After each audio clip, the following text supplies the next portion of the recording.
Just about 20 minutes, the president is expected to propose new regulations to rein in carbon emissions. But our next guest warns us that this could actually mean the death of American coal companies, as well as the, almost 90,000 jobs tied to those companies. Tom Borelli is a senior fellow at Freedomworks, and he joins us now. Thank you for being here. Just to put this in perspective, 42%, I think, is the number of electricity in the United States right now is generated from burning coal. And we're talking about eliminating that, but lost in that is the number I just threw out, 90,000 jobs tied just to coal and coal mining. That doesn't even get into the utility jobs, does it? No, it doesn't. In fact, it wasn't long ago, I think in 2007, we used to get 50% of electricity from coal. Now I think it's in the lower 30s, and that's because of President Obama's really war on coal. And today he's making history. Today, from his perch, he's basically saying, coal industry, you die. Well, in 2008, he actually, I don't know the exact quote, but he actually said, you might know it better than I do, a quote about putting coal out of business. Right.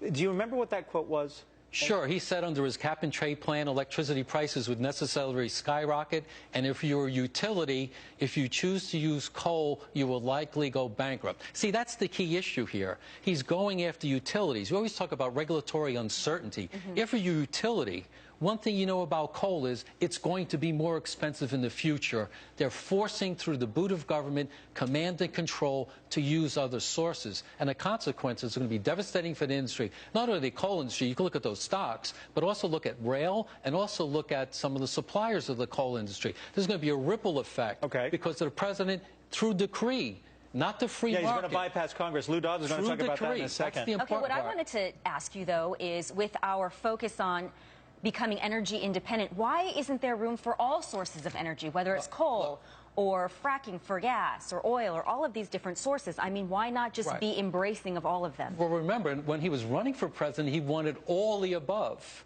energy. Well, that's not obviously true because he wants to bankrupt coal. So why is it just the energy? Is it just the pollution issue, or what? Is there anything beyond that? No. This is all about Obama's green energy goals that he started from the beginning. Now, everybody's focused on coal, which we should, but we also have to worry about the Keystone Pipeline, and what about refineries in the United States? All those, we can be energy independent with our fossil fuel resources, but he's going to stop that by using the EPA's crackdown on carbon emissions. Coal's the first to go down. Everything else I think the EIA is actually saying on our current trajectory, we will be energy independent by 2035. But let me ask you about this. Let's get to the pollution issue. Sure. Let's give the president this issue. 34% of carbon emissions come from coal. Haven't we as a nation, we never signed on to the Kyoto protocols, and yet our carbon emissions have fallen, partially because of the recession, have fallen dramatically greater than they would have had we signed that document.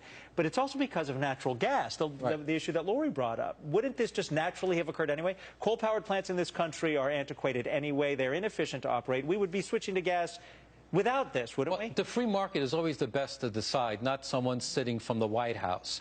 I think we're at a 20-year low, actually, of carbon dioxide emissions. But please keep in mind, global temperatures haven't changed, elevated in over 10 years, and CO2 emissions have been going up. So there's still a huge question about the underlying science. But beyond that, whether it's this or any other thing, you're not going to affect global temperatures. So if the administration is so quick to subsidize these green energy initiatives, why not subsidize coal to make it cleaner? It really is unfair. Well, they had some proposals, but again, it is not fair because he's deciding the winners and the losers. And for investors, the easiest, I said this last year on the Fox Business Network, I said the easiest trade is shorting coal. Now, Walter's and the today, only one that's up, but by the way, for other reasons. command and control, coal's going down. Look at First Solar. It's up 7%. Why? Because the president's saying, do solar, go away from coal. Look at that. Alpha Natural down almost 4%. Consul off nearly by the same amount. Alpha Natural used to be around 100 a share. Tom Borelli, we appreciate you being here. You know, we heard from Phil Flynn to watch natural gas today, especially after the president speaks. And it really turned around.